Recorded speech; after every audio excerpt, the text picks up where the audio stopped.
Hello students, कैसे हो आप सब बढ़िया, सब खैरियत से है ना।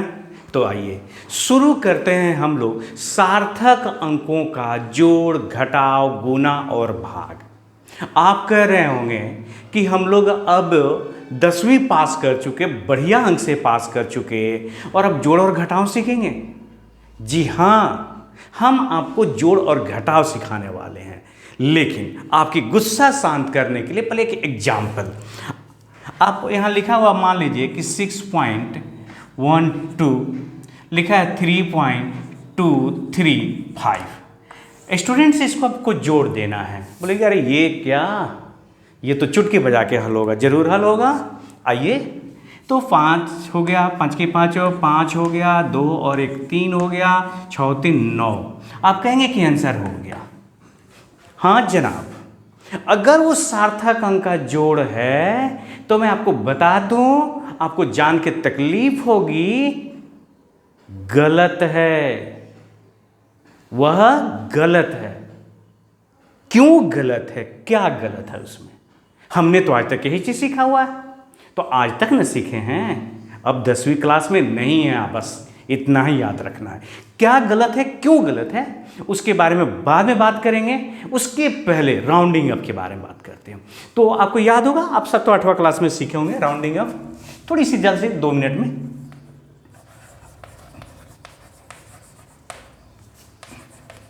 राउंडिंग ऑफ करना, निकट मान ज्ञात करना, सन्निकट मान ज्ञात करना। हम लोगों ने यही सीखा है ना। जैसे मान लीजिए 0 1 2 3 4 5 6 7 8 9। तो हम लोगों ने सीखा स्टूडेंट्स कि अगर कोई दशमलव के बाद का कोई डिजिट है, उसको हटाना चाहते हैं, वो 5 से छोटा है तो अनचेंज रह जाता है, कोई परिवर्तन नहीं। संख्या को जिसको हटाना है हटा दीजिए, बाकी को छोड़ दीजिए एज यूजुअल। लेकिन अगर 5 से बड़ा है तो उसमें +1 कर देते हैं। हम लोगों ने ये चीज़ सीखा हुआ ना। अगर मैं इसका एक एग्जाम्पल ले लूँ, तो अगर हमको 12.3 और 4 को में से इस 4 को हटा देना है स्टूडेंट्स, तो हम लोगों ने क्या चीज़ सीखा हुआ है? हम तो यही चीज़ सीखे हैं ना कि तो 4 5 से छोटी संख्या हो गई, तो 12 हो गया 3। ये हमारा आंसर हो गया। बस यही बात है ना। एक और देखिए, अगर मान लीजिए लिखा हुआ है एग्जाम्पल दूसरा, 2 3 7.84, मान लीजिए कि 3 है। हमको इस 3 को हटा देना है। तो हम जानते हैं कि दशमलव के बाद जिस अंक को हटाना है, जिस डिजिट को हटाना है, अगर वो 5 से छोटा हुआ तो आप उसको हटा दीजिए, बाकी में कोई परिवर्तन करने की कोई जरूरत नहीं है। तो हो गया 237.84। ये जानते हैं। चलिए एक बात है, एक और एग्जाम्पल देखते हैं। लिखा हुआ है 28.78। हमें इस 8 को हटाना है। तो मैं देख रहा हूं कि ये 8 जो है तो 5 से बड़ी संख्या हो गई। क्यों भाई, अब ये भी बताना होगा। तो 5 से बड़ी संख्या को तो आप हटा दीजिए, लेकिन इसके पहले वाले में एक जोड़ दीजिए। हम लोगों ने बहुत पहले, जब आप बिल्कुल छोटे थे तब सीखे थे इस चीज़ को।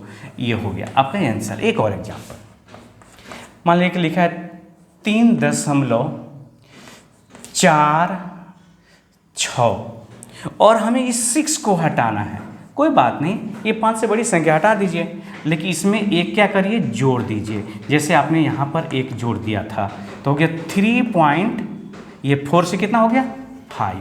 यही हुआ ना।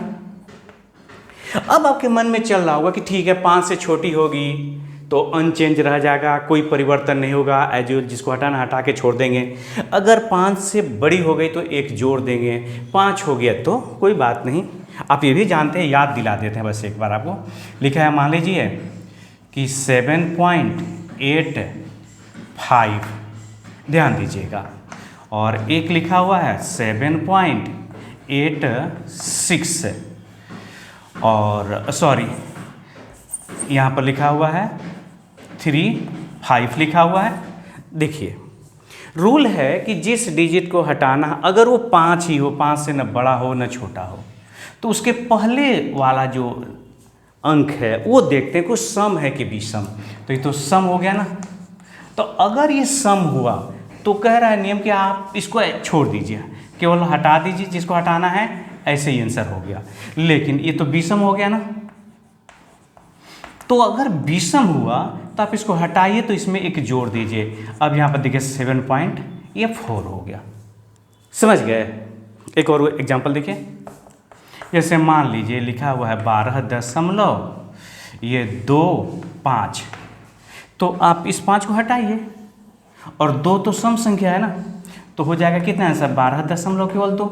लेकिन स्टूडेंट्स अगर यही 12.35 होता तो ये 5 हटता, तो ये 3 तो विषम संख्या हो गया ना, तो कितना हो जाता है ये 12 ये हो जाता है 4। जो विषम है उसको क्या बना देना है, सम बना देना है। तो इतना ही याद रखना है आपको कि लिखा हुआ है मान लीजिए कि 6.37 ये हो गया मान लीजिए कि 2, और रूल कह रहा है कि आप इस 2 को हटाइए। तो हमको देखना है कि 2 तो 5 से छोटी संख्या है, तो 6.37 हो गया। लेकिन आपसे अगर कहा जाए कि नहीं इस 7 को भी हटाइए, तो ठीक है। अगर इस 7 को भी हटाना है तो देखेंगे कि 7 तो 5 से बड़ी संख्या हो गई, तो हो गया 6 पॉइंट, इसमें एक जोड़ जाएगा और 4। इस तरह से अगर कहा जाता है कि इसमें से 2 अंक हटा दीजिए, डिजिट हटा दीजिए, तो कितना हो जाता है 6.4 हो जाता है। ये आप बहुत पहले से जानते हैं स्टूडेंट्स, बस ऐसे अपनी मतलब संतुष्टि के लिए हमने बता दिया कि पता नहीं आपको याद है या नहीं है। नाराज तो नहीं हो रहे हैं ना? तो आप इसको नोट कर लीजिएगा, ज़रूरत है तो, नहीं तो कोई बात नहीं। आइए स्टूडेंट्स अब ये समझते हैं कि ये गलत क्यों है, यही आपको उसमें से परेशान कर रहा है। तो पहले रूल समझ लीजिए। देखिए रूल मैं लिख देता हूं आपकी सुविधा के लिए। सार्थक अंकों के योगफल एवं घटावफल, ध्यान रखिए कि एडिशन और सब्ट्रैक्शन के लिए रूल लागू होगा, केवल योगफल एवं घटावफल में दशमलव के बाद ठीक उतने ही अंक होने चाहिए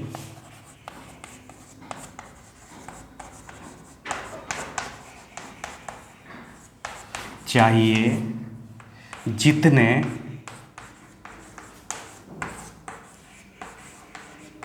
दिए गए संख्या में दशमलव के बाद न्यूनतम अंक हो। दिए गए संख्या में दशमलव के बाद, याद रखिएगा जोड़ और घटाव दोनों पर लागू होगा, न्यूनतम अंक हो। तो आपके योगफल और घटावफल में दशमलव के बाद ठीक उतने ही अंक होने चाहिए जितना दिए गए जो संख्या, जिस संख्या को आपको जोड़ने या घटाने वाले हैं उसमें दशमलव के बाद न्यूनतम अंक है।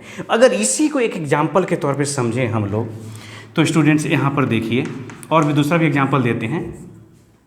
दशमलव के बाद कितने अंक हैं? 2 अंक। और यहाँ पर दशमलव के बाद कितने अंक हो गया? ये हो गया 3 अंक। दशमलव के बाद ध्यान रखिएगा, और आंसर में कितना हो गया? ये 3 अंक। तो इसलिए ये गलत हो गया, क्योंकि रूल कहता है कि नहीं, जिस आप संख्या को जोड़ रहे हो अथवा घटा रहे हो उसके आंसर में जोगफल या घटावफल में ठीक उतनी ही दशमलव के बाद अंक होने चाहिए जितना दिए गए संख्या में न्यूनतम हो, सबसे कम हो। इसका मतलब हमें दशमलव के बाद कितने अंक होने चाहिए? 2 अंक। तो अगर स्टूडेंट्स अगर ये सार्थक अंक का जोड़ है तो इसका आंसर होना चाहिए था, ये 5 हट जाता, इसको हम लोग राउंडिंग अप कर लेंगे, तो 5 के पहले 5 है जो कि एक विषम संख्या है, तो जुड़ जाता और आंसर हो जाता 9.36 and this is your answer. सार्थक अंक का ये योगफल हो जाता। एक और एग्जाम्पल देखिए, मान लीजिए कि हम लोग को लिखा हुआ है 3.846 हो गया, 2 यहाँ पर लिखा हुआ 3, तो चाहे मान लीजिए कि 3 2 कर देते हैं। अब स्टूडेंट्स ये देखिए, ये कितना हो गया, 6 हो गया, 4 2 6 ये भी हो गया, 8 और कितना हो गया, 8 3 11 और 3 कितना हो गया, ये 6 हो गया, इतना आ गया ये। तो अब देखिए दशमलव के बाद 2 अंक, दशमलव के बाद 3 अंक, यहाँ पर 3 अंक मतलब ये गलत है, तो आपको 1 अंक हटाना होगा, ये राउंडिंग अप करना होगा। तो राउंडिंग अप है 5 से क्या है, बड़ी है, बस जुड़ जाता और इसका आंसर होता 6.17। अब ये देखिए, मान लीजिए कि लिखा है 2.14 3.62 और इसको जोड़ देना है, ठीक है। तो जब इसको जोड़ देना है तो देखिए 2 अंक मतलब दशमलव के बाद 4 2 6 हो गया, 6 और 1 7 हो गया और 3 2 5 हो गया, यही सही जवाब है। साधारण जोड़ भी है और सार्थक अंक का जोड़ होता है तो भी यही जोड़ है। ये साधारण जोड़ का आंसर ये है और सार्थक अंक के जोड़ रहता है तो उसका आंसर ये होता, क्योंकि दशमलव के बाद 2 अंक, इसमें भी दशमलव के बाद 2 अंक।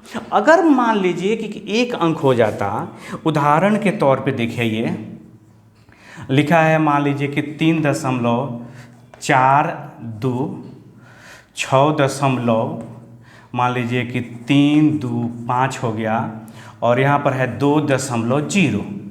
अब जोड़िए, सार्थक अंक का जोड़ है। अच्छा ध्यान रखिए, यही रूल घटाव में भी होगा, इसको घटा के भी हम लिखते तो इसी तरह से लिखते। अभी जोड़ देता, ये हो गया 5 साधारण जोड़ते हैं, पहले 2 दूनी के 4 हो गया, 4 और 3 ये 7 हो गया और दशमलव की जगह पे दशमलव हो गया, 6 और 3 9 और 9 और 2 11।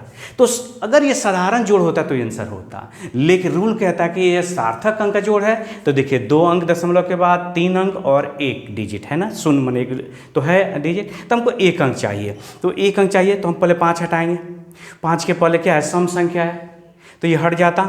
अगर क्रमशः हटाते, एक ही बार में हटा के दिखा सकते हैं आपको, क्रमशः हटाते तो 11.74 हो जाता, लेकिन अभी भी 2 अंक है तो इसमें से किसको हटाएंगे बोलिए, इस 4 को हटाएंगे तो 4 तो भी 5 से छोटा संख्या है तो 11.7। तो स्टूडेंट्स अगर इसको जोड़ना होता और सार्थक अंक का जोड़ होता तो इसका सही जवाब ये है। अगर ये लिख देते तो गलत होता। मैं उम्मीद करता हूँ कि आप समझ गए होंगे। ये रूल कहाँ पर लागू होगा, जोड़ और घटाव पर। जिस तरह से जोड़ रहे हैं और दशमलव के बाद जो न्यूनतम अंक देख रहे हैं उसी तरह से घटाव में भी यही चीज़ किया जाएगा। गुना और भाग के लिए थोड़ा सा अलग रूल है तो उसको भी समझ लेते हैं, लेकिन पहले इसको नोट कर लीजिए। आइए स्टूडेंट्स, अब सार्थक अंकों के गुना और भाग के बारे में भी सीख लिया जाए। तो मैंने जल्दी हो जाए इसके लिए लिख दिया है, सार्थक अंक के गुणनफल और भागफल में ठीक उतनी ही सार्थक अंक, ध्यान रखिएगा यहाँ सार्थक अंक शब्द है, सार्थक अंक होने चाहिए जितना दिए गए संख्या में न्यूनतम सार्थक अंक हो। मतलब कि अगर एग्जाम्पल से क्लियर कर लिया जाए, इसमें परेशान होने की क्या जरूरत है। हमें 2.5 में अगर हमें मल्टीप्लाई करना है, कोई भी एक डिजिट ले लीजिए, 2.5 में अगर हमें मल्टीप्लाई करना है 1.25 से तो ये हो गया 3.125। ध्यान दीजिए। अब स्टूडेंट्स यहाँ सिग्निफिकेंट फिगर कितना है, 2 कितना सिग्निफिकेंट फिगर, 3 कितना सिग्निफिकेंट फिगर, 1 2 3 4। अब बताइए कि क्या यह आंसर सही है। जवाब है गलत। ये गलत है। कब, अगर ये सार्थक अंकों का गुना है तो। यही बात लागू हो जाती भाग पर भी। गुना और भाग के लिए एक ही रूल क्या है। अब इसका आंसर कितने होने चाहिए, कितने डिजिट में बताइए, सॉरी कितने सार्थक अंक में, ये 3 है और ये 2 है, तो जो न्यूनतम सार्थक अंक है उसी में आंसर होना चाहिए। तो इसका आंसर होना चाहिए कितने में, तो 2 सार्थक अंक में। तो 2 सार्थक अंक इसको हम लोग कैसे करें, ये चीज़ समझना है हमें। तो देखिए इस 5 को हटाना होगा, तो जब ये 5 हटेगा तो 5 के पहले तो 2 सम संख्या है ना, तो 3.12 हो गया, ज्यों कहते हो रहोगे। अब बताइए क्या सही जवाब है? नहीं, अभी भी सार्थक अंक कितने हैं यहाँ पर? सिग्निफिकेंट फिगर है 3, लेकिन हमें आंसर चाहिए कितना में? 2 में। तो इस 2 को भी क्या करना होगा? आपको हटाना होगा, और 2 तो 5 से छोटा है, बबुआ है, तो ये क्या हो जाएगा? हट जाएगा चुपचाप, बिना किसी प्रतिरोध किए, विरोध किए। 3.1। और अब देखिए इसमें सार्थक अंक कितने हुए? सिग्निफिकेंट फिगर हुआ 2। तो वास्तव में अगर इस दोनों संख्याओं का अगर हमें जो गुणनफल करना था और सार्थक अंक का गुणनफल करना था, तो ये जाकर के आंसर हुआ। आपको समझ में आया? एक बात यहाँ नोट करने वाली है, जैसे मान लीजिए हमें एक दूसरा एग्जांपल लेते हैं। 1.6 है और हमें 6 से गुना करना है, तो हो जाएगा कितना? 9.6 हो जाएगा ना, 196। हाँ ठीक है। तो यहाँ पर हम देख रहे हैं कि ये हो गया 9.6 हो गया। तो जवाब है कि यहाँ सार्थक अंक कितने हैं? सिर्फ सार्थक अंक है कितने? 2, और यहाँ पर सिग्निफिकेंट फिगर कितना है? 1। तो क्या ये गलत है? नहीं, ये सही है।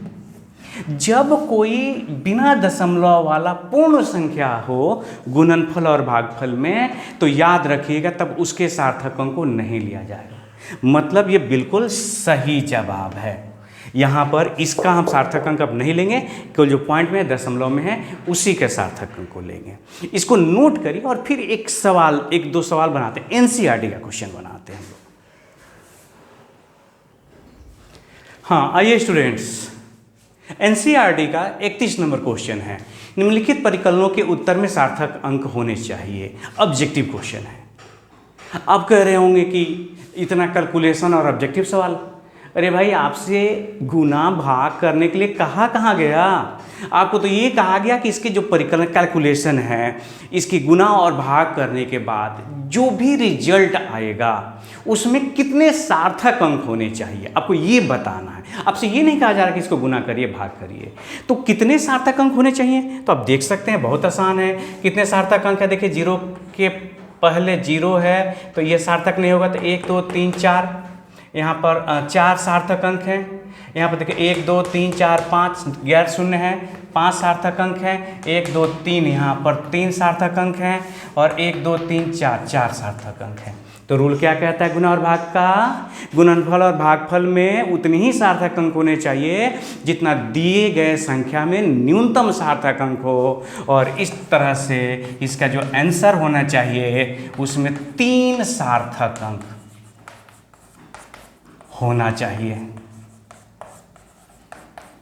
सिंपल। क्यों? क्योंकि सबसे न्यूनतम क्या है? 3 है। अब आइए दूसरा, ये देखिए, ये तो बिल्कुल ही एग्जैक्ट नंबर हो गया, तो इसको छोड़ देंगे। यहाँ देखेंगे सार्थक अंक 1 2 3 4, कितने सार्थक अंक होने चाहिए? इसका आंसर है 4 सार्थक अंक होने चाहिए। आप गुना कर लीजिए, और गुना करने के बाद आपके आंसर में 4 सार्थक अंक लगाएंगे तो ही सही होगा, अदरवाइज गलत हो जाएगा।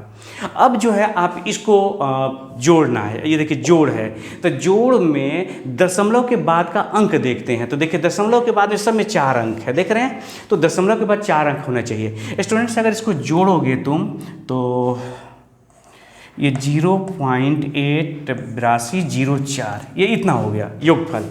तो अब देखो ये योगफल हुआ, तो योगफल में दशमलव पर 4 अंक, 1 2 3 4 अंक है ना। अगर इसमें मुझे सार्थक अंक देखना होता तो कितने सार्थक अंक है? दशमलव के पहले 0 है, तो उसके बाद ठीक 0 रहता तो सार्थक नहीं होता, लेकिन ये गैर शून्य के बीच का 0 है, इसलिए सार्थक होगा। तो नियम के अच्छा सार्थक अंक अगर बाय द वे नहीं पढ़े होगे कैसे ज्ञात किया जाता है, तो ये नहीं समझ में आएगा। इसीलिए मैं आपको रिकमेंड कर रहा हूँ, हमने वीडियो बनाया हुआ सार्थक अंक कैसे ज्ञात करें, उसके लिए रूल और सभी एग्जाम्पल के साथ दिए हुए हैं, तो जरूर आप वीडियो पढ़ लेंगे। ये उसके बाद का टॉपिक है। अगर वो नहीं पढ़ोगे तो पहले सार्थक अंक कैसे देखते हैं वो पता लगाइए, फिर ये पढ़ेंगे आज वाला वीडियो। तो कितने सार्थक अंक है? 4। आंसर हो गया इसका 4 सार्थक अंक।